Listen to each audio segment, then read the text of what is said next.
Hello guys, welcome to the session. तो आज के सेशन में हम देखेंगे एथिकल प्रिंसिपल्स इन नर्सिंग। तो ये कोर प्रिंसिपल्स रहते हैं जो गाइड करते हैं नर्सेस को एथिकल डिसीजन मेकिंग में, और वो एक फ्रेमवर्क प्रोवाइड करते हैं ताकि नर्स पेशेंट को हाई क्वालिटी पेशेंट केयर दे सके। इससे क्या होता है, नर्स अपने आप को और पेशेंट दोनों को मतलब लीगल इश्यूज से बचा सकती है। Just because as a nurse हम लोग एक पेशेंट की लाइफ से डील करते हैं। तो इफ़ इन केस कोई लीगल इश्यूज हो जाता है, इफ़ इन केस, तो ये सारे प्रिंसिपल्स एक नर्स को बचाते हैं।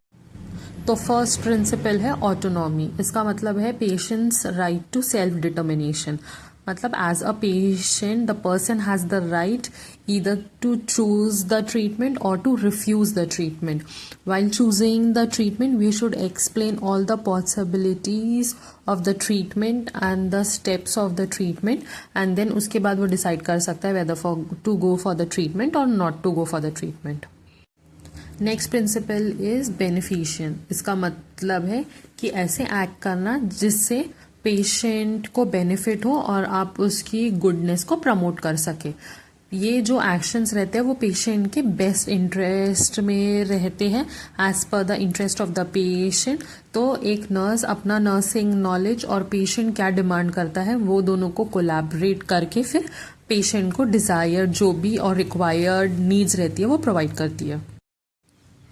इससे क्या होता है कि पेशेंट और नर्स के बीच में एक अच्छा सा इंटरपर्सनल रिलेशनशिप मेंटेन होता है और पेशेंट नर्स के ऊपर ट्रस्ट कर पाता है। इसलिए बेनिफिशियंस बहुत ज़्यादा इम्पॉर्टेंट होता है।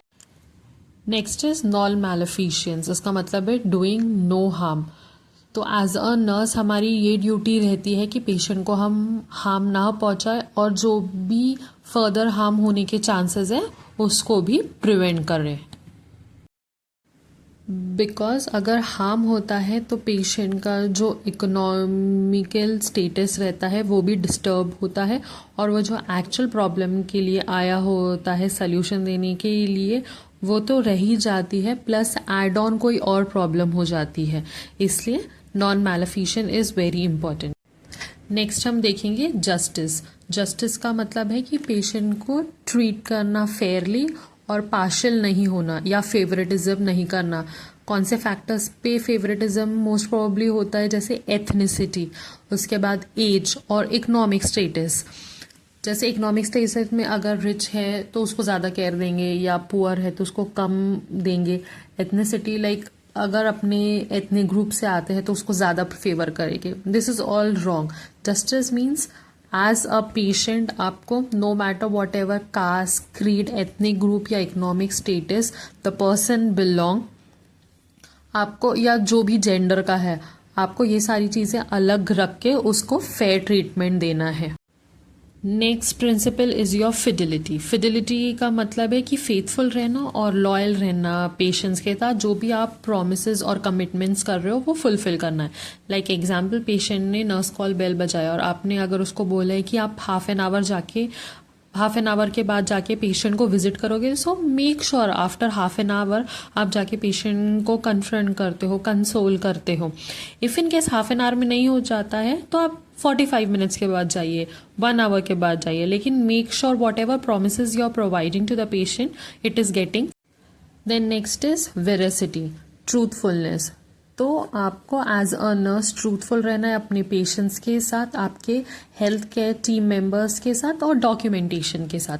अगर कहीं पे भी इस तीनों चीज़ में अगर ब्रीच हो जाता है या कुछ एरर हो जाता है, मेक श्योर आप उसको हाइड नहीं करते हो, आप जाके अपने इमीडिएट सुपरवाइजर को जाके बताते हो या जो भी आपसे एरर या गलती हो गई है, ताकि वो सॉल्व हो सके जब सॉल्व होने की अगर वो पोजीशन पे है, ताकि पेशेंट को हार्म ना हो।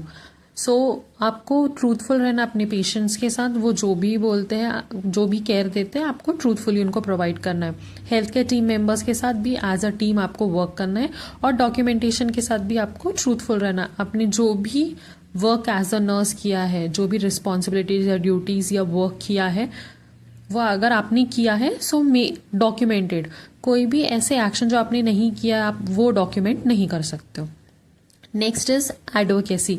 एडवोकेसी का मतलब है कि supporting patients right. There are number of rights of the patient जो मैं कि नेक्स्ट सेक्शन में बताऊंगी, लेकिन मेक श्योर द जैसे पेशेंट्स की राइट है ऑटोनॉमी की, लाइक सेल्फ डिटर्मिनेशन की। उसके बाद अगर वो जो अपने एक्ट में बेस्ट चाहते हैं, बेस्ट ऑफ इंटरेस्ट है, आपको मेक श्योर करना है कि आप उसको वही प्रोवाइड कर सके, because as a person, as a patient उसको राइट है अपना ट्रीटमेंट जानने का, अपना ट्रीटमेंट चूज करने के लिए, नॉट फुली और कम्प्लीटली, लेकिन अगर 2 और 3 ऑप्शन है तो उसके बीच में वो ऑप्शन चूज कर सकता है। And as a patient he also has the right to refuse, वो रिफ्यूज भी कर सकता है अपनी treatment. So that's all for today's session. Thank you. Bye bye.